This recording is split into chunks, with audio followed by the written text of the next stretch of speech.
بسم الله الرحمن الرحيم. أعوذ بالله من الشيطان الرجيم. الرحمن الرحيم.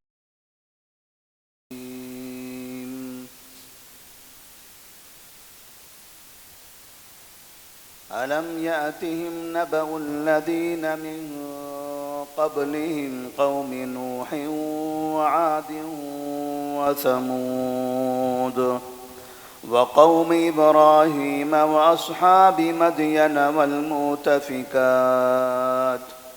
أتتهم رسلهم بالبينات فما كان يظلمهم ولكن كانوا أنفسهم يظلمون.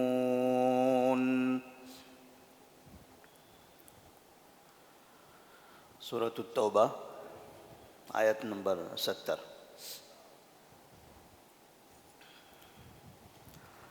اللہ تبارک و تعالیٰ نے جب منافقین کی عادتوں کا اور مدنی زندگی میں نبی کریم صلی اللہ علیہ وسلم کو ان کی جانب سے مسلسل دھوکے کا تذکرہ فرمایا اور ان کے یہ حالات بیان کیے کہ وہ ہمیشہ مسلمانوں کو جھوٹ بولتے رہے اور پیٹھ پیچھے مسلمانوں کی بربادی کی تمنائیں کرتے رہے. جب نبی کے سامنے بات آ جاتی تو سامنے جھوٹی قسمیں کھا کر یہ کہتے تھے کہ نہیں، ہم تو آپ کے ساتھ ہیں، ہم کبھی آپ کے خلاف نہیں ہیں اور ہمارا تعلق آپ سے ہے. اور جیسے ہی وہ پھر سامنے سے نکل جاتے پھر کافروں کے ساتھ مل کر سازشیں کرنے لگتے، مسلمانوں کو بدنام بھی کرتے. یہاں تک کہ اس سے پہلے جیسے اشارہ کیا گیا تھا کہ عائشہ صدیقہ رضی اللہ تعالی عنہا پر بھی انہوں نے الزام لگا دیا تاکہ نبی کا گھرانہ بدنام ہو جائے اور ابوبکر صدیق رضی اللہ تعالی عنہ کا گھرانہ بدنام ہو جائے، کیونکہ یہی وہ دو گھرانے ہیں جو مسلمانوں کی نظر میں سب سے زیادہ معتبر ہیں، مسلمان جن کو سب سے اچھا سمجھتے ہیں. اس لیے منافقین کے بارے میں موجودہ دور میں بھی یہی دیکھا جاتا ہے کہ دنیا میں جو سب سے اچھے مسلمان ہیں، جو سب سے اچھی حالت میں ہیں، منافقین انہی کو سب سے زیادہ بدنام بھی کرتے ہیں، انہیں کے خلاف سب سے زیادہ لکھتے ہیں، بولتے ہیں، میڈیا میں پرچار بھی کرتے ہیں. دنیا میں جتنے ملک ہیں ان تمام ملکوں کے مقابلے میں اگر آپ دیکھیں تو حرمین جس جگہ پر ہے، جہاں مکہ اور مدینہ ہیں، ان دو شہروں کی جو لوگ حفاظت کرتے ہیں، جو ان دونوں شہروں کی، ان دونوں جگہوں کی نگرانی کرتے ہیں، دنیا کے منافقین سب سے زیادہ یہیں کے حکمرانوں کے خلاف بدزبانی کرتے ہیں. تو یہ منافقین کا سلسلہ نبی کے زمانے سے رہا ہے. منافقین علی رضی اللہ تعالیٰ عنہ کے بارے میں نہیں بولتے تھے، سعد بن ابی وقاص کے بارے میں نہیں بولتے تھے، کیونکہ یہ بعد کے لوگ تھے. سیدھا ٹارگٹ ان کا اوپر ہوتا تھا کہ وہاں اگر بدنام کرنے میں کامیاب ہو جائیں تو نیچے سب کے سب ویسے ہی ختم ہو جائیں گے. تو عائشہ صدیقہ رضی اللہ تعالیٰ عنہ کا انتخاب بھی اسی حساب سے ہوا. ایک طرف سے وہ نبی کی سب سے زیادہ محبوب بیوی اور دوسری طرف سے وہ ابوبکر صدیق رضی اللہ تعالیٰ عنہ کی بیٹی. لہذا دونوں طرف سے اگر عائشہ صدیقہ رضی اللہ تعالیٰ عنہ کو ٹارگٹ بنا دیا گیا تو یہ دو بڑے افراد مجروح ہو جائیں گے، عیبدار ہو جائیں گے. مگر اللہ تبارک و تعالیٰ کسی بھی زمانے میں منافقین کو کامیاب نہیں کرتا. نہ اس زمانے میں وہ کامیاب ہوئی، بدنام ضرور کیا، چرچا پورے معاشرے میں ہوا، پورے مدینے میں اس کا چرچا ہونے لگا. چرچا ہونا الگ مسئلہ ہے اور حقیقت میں بدنامی ہونا یہ الگ مسئلہ ہے. تھوڑی دیر کے لیے لوگ ان چیزوں کو صحیح مان لیتے ہیں، شبہ کرنے لگتے ہیں، لیکن آہستہ آہستہ ان کی حقیقتیں کھلنے لگتی ہیں. ایسا ہی آج کے دور میں بھی تھوڑی دیر کے لیے بعض چیزیں جب ایسے لوگوں کے بارے میں بولی جاتی ہیں، بار بار بولی جاتی ہیں، چھوٹے بڑے کو دیکھا جائے، عالم اور جاہل کو دیکھا جائے، ہر ایک کو دیکھا جائے، سبھی بولنے لگے ہیں تو آدمی کو شبہ ہونے ہی لگتا ہے۔ لیکن چند دنوں کے بعد پھر سمجھ میں آتا ہے یہ علماء کا، یہ جہلاء کا، یہ میڈیا کا، یہ پورا بازار، یہ پورا جھوٹوں کا بازار تھا، یہ سب جھوٹ بول رہے تھے۔ تو یہ جھوٹ بولنا اور کثرت سے بولنا یہ منافقین کی علامت ہے۔ مسلمانوں کو بدنام کرنا، مسلمانوں کے خلاف جھوٹ بولتے رہنا، یہ منافقین کی علامت ہے۔ تو اللہ تبارک و تعالیٰ نے ان منافقین کو پھر ان کے انجام کے لیے سابقہ 6 قوموں کا تذکرہ کر کے چوکنا کیا ہے۔ سابقہ 6 قوموں کا بیان کیا ایک آیت میں، اور منافقین کو چوکنا کیا۔ یاد رکھنا، تمہاری جو حرکتیں ہیں، مسلمانوں کے بیچ رہ کر تمہاری جو حرکتیں ہیں، اگر مسلمان تمہیں نہیں پہچان پاتے کہ تم منافق ہو، اللہ تو پہچانتا ہے، اللہ تو پہچانتا ہے۔ تمہارا دل کفر والوں کے ساتھ ہے، کافروں کے ساتھ ہے، دلوں کے حالات تو اللہ جانتا ہے نا۔ گرچہ مسلمان نہیں سمجھ پائیں، وہ نہیں جانتے، کیونکہ دلوں کا بھید اللہ کے علاوہ کوئی نہیں جانتا۔ مسلمان اس وقت پہچانے گا جب ان کے سامنے کوئی چیز ظاہر ہوگی۔ لیکن یہ بات یاد رکھنا، جس طرح سے ہم نے سابقہ 6 قوموں کو تباہ و برباد کیا ہے، ایسے تمہاری تباہی ہم کر سکتے ہیں۔ اللہ تبارک و تعالیٰ فرماتے ہیں الم یاتہم نبأ الذین من قبلہم، کیا ان کے پاس ان سے پہلے کی قوموں کی خبریں نہیں آئی؟ یہ جو حرکتیں کرتے پھر رہے ہیں، یہ بدنام کرتے پھر رہے ہیں، یہ سازشیں کر رہے ہیں، انہیں تھوڑا سوچنا چاہیے، کیا ان سے پہلے کی قوموں کے بارے میں انہیں کوئی خبر ملی نہیں ہے کہ ان سے پہلے لوگ بھی تھے یہاں دنیا کے اندر؟ کون سے لوگ؟ قوم نوح، کیا انہیں قوم نوح کے بارے میں نہیں پتہ ہے؟ جس قوم کو اللہ تبارک و تعالیٰ نے پانی میں، طوفان میں ڈبو کر تباہ کر دیا۔ قوم عاد، قوم نوح و عاد، اور عاد کے بارے میں ہود علیہ السلام کی قوم، جس کو قوم عاد کہا جاتا ہے، کیا انہیں ان کے بارے میں خبر نہیں ملی؟ جو بہت طاقتور تھے، قوت اور طاقت میں بہت اعلیٰ تھے، اس کے باوجود اللہ تبارک و تعالیٰ نے ہواؤں میں ان کی طاقت کو برباد کر دیا۔ ایسی ہوا بھیجی کہ وہ سب کے سب برباد ہو گئے۔ وثمود، اور سمود جو صالح علیہ السلام کی قوم ہے، جو پہاڑوں کو تراش کر اپنے گھر بنایا کرتے تھے، جنہیں احساس بھی نہیں ہوتا تھا کہ موت بھی کبھی ان کے پاس آئے گی۔ ایک آواز آئی، بس ایک آواز نے ان سب کو زمینوں پر ایسے گرا دیا جیسے کہ ٹوٹے ہوئے درخت ہوتے ہیں۔ تو اللہ تبارک و تعالیٰ نے ان کا ذکر کیا۔ وقوم ابراہیم، اور ابراہیم علیہ السلام کی قوم، یہاں اشارہ ابراہیم علیہ السلام کی قوم کے درمیان اس بادشاہ کی طرف ہے جس کو نمرود کہا جاتا تھا، جسے نمرود کہا جاتا تھا۔ ایک مچھر کے ذریعے اللہ تبارک و تعالیٰ نے اس کو برباد کر دیا۔ ایک معمولی چیز کے لیے اتنا بڑا بادشاہ، اتنی قوت والا۔ واصحاب مدین، اور مدین والوں کے بارے میں کیا آپ کو نہیں پتہ ہے؟ شعیب علیہ السلام کی قوم، جو ناپ تول میں کمی ذاتی کرتے تھے، جھوٹ بولتے تھے، لوگوں کے ساتھ فراڈ کرتے تھے، کیا تمہیں ان کے بارے میں نہیں پتہ ہے؟ ان کو ہم نے تو زلزلے سے اور بادلوں کے سائے سے تباہ کر دیا۔ والمؤتفقات، اور الٹ پلٹ ہونے والے لوگ، قوم لوط علیہ السلام کی قوم، جن کو ہم نے الٹ پلٹ دے دیا، یعنی ایسے زمین سے اٹھایا، آسمان تک لے جا کر اٹھا کر پٹک دیا، اور اوپر سے پتھروں کی بارش نازل کر دی۔ کیا تمہیں ان لوگوں کی خبریں نہیں معلوم ہے؟ کیا تم ان کے بارے میں سنے نہیں ہو، جانتے نہیں ہو ان کے بارے میں؟ یہ تنبیہ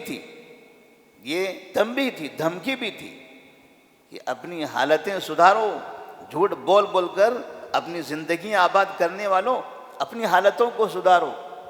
نبی کو، مسلمانوں کو بدنام کرنے اور ان کی بربادی کی تمنائیں کرنے والوں، جیسے آج بہت سے مسلمان ابھی بھی ابھی جو موجودہ حالات ہوئے چند دنوں کے اندر، جو عربوں میں کسی یورپی ملک کے ایک بڑے شخص کا سفر ہوا، مسلمانوں نے اتنا بولا، خاص طور پر علماء اکرام نے بھی ایسا بولنا شروع کر دیا کہ بس ابھی کل ہی ہم سن رہے تھے پڑوسی ملک جو ابھی نئی حکومت بنی ہے، بڑی پگڑی والے، بڑی داڑھی والے، دیکھو تو ایسا لگتا ہے کہ یہ فرشتے ہیں لیکن شیاطین ہیں مکمل، بڑے شیاطین وہاں پر موجود ہیں جو اسلام کی دھجیاں اڑاتے ہیں، مسلمانوں کا قتل عام کرتے ہیں۔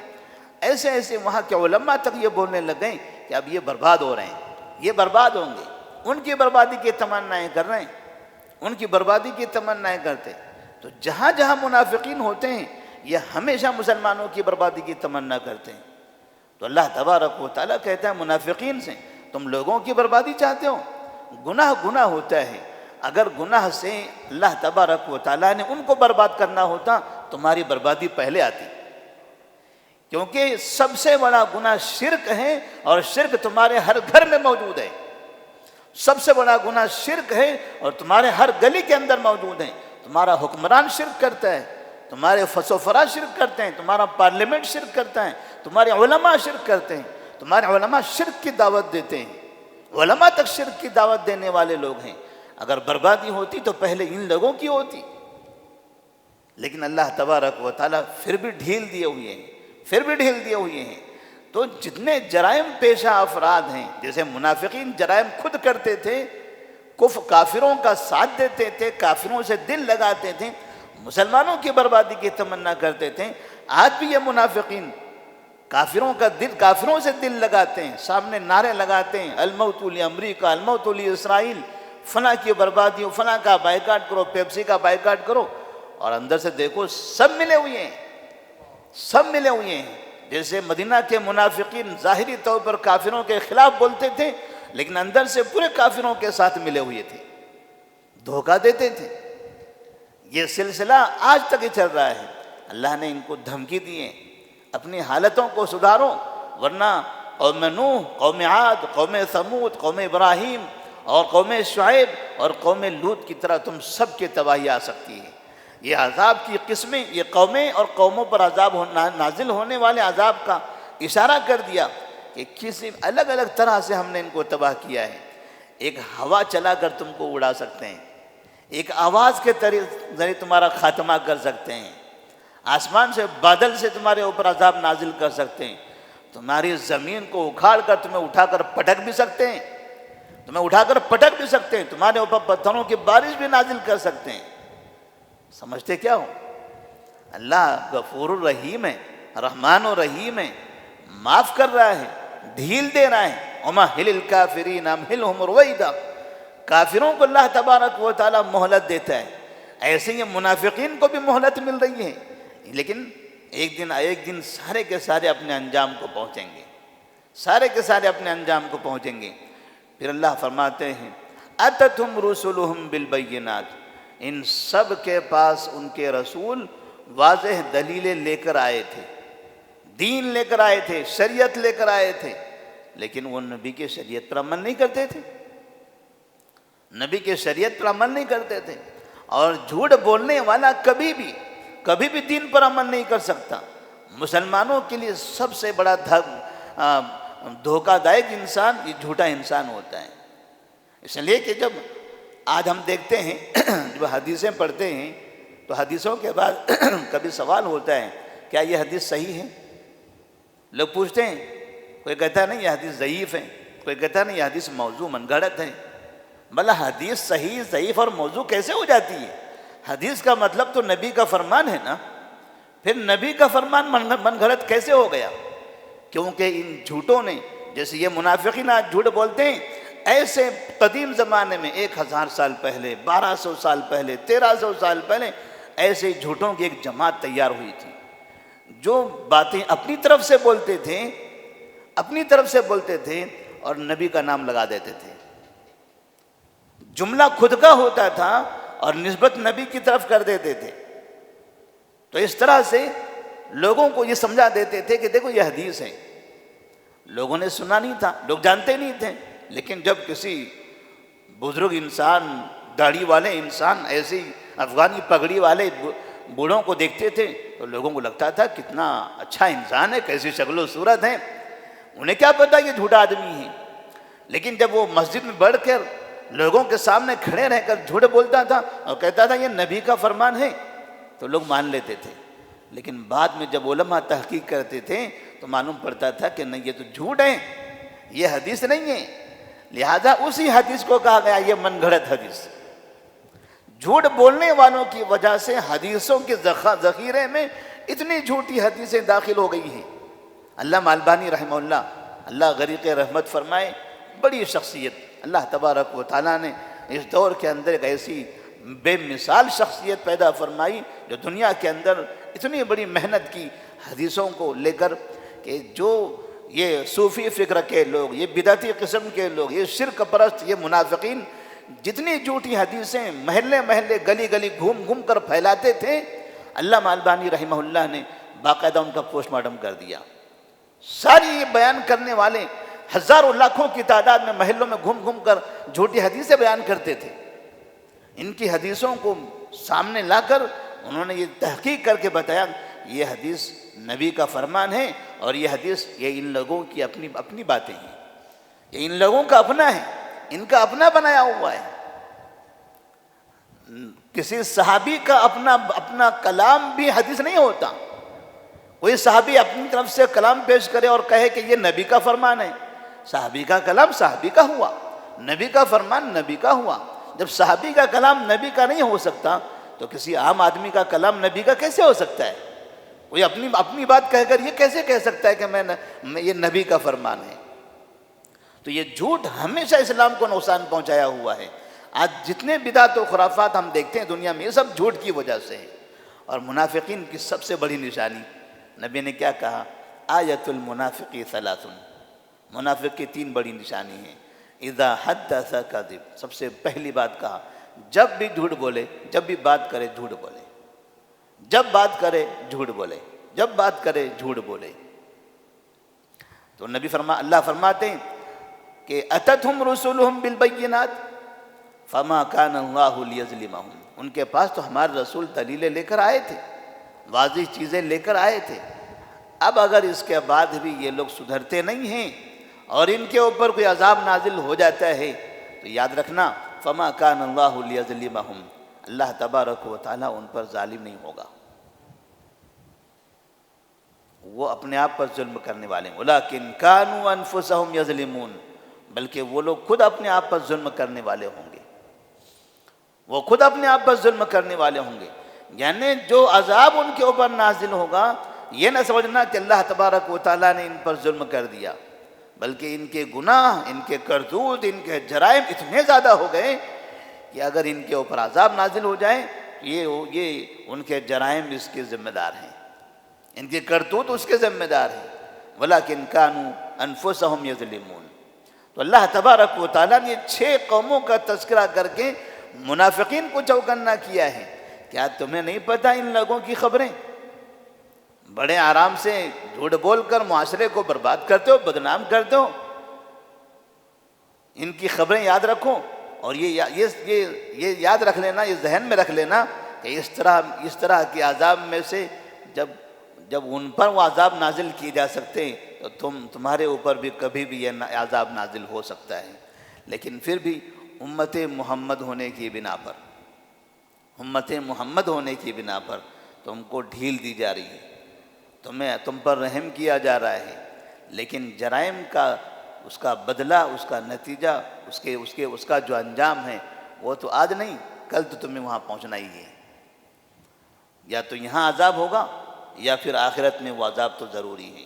اس لیے اللہ تبارک و تعالیٰ نے فرمایا ان المنافقین فی الدرک الاسفل من النار، ان المنافقین فی الدرک الاسفل من النار، منافقین جہنم میں سب سے نچلے درجے میں ہوں گے، جہاں سب سے زیادہ ذلت والا عذاب ہوگا۔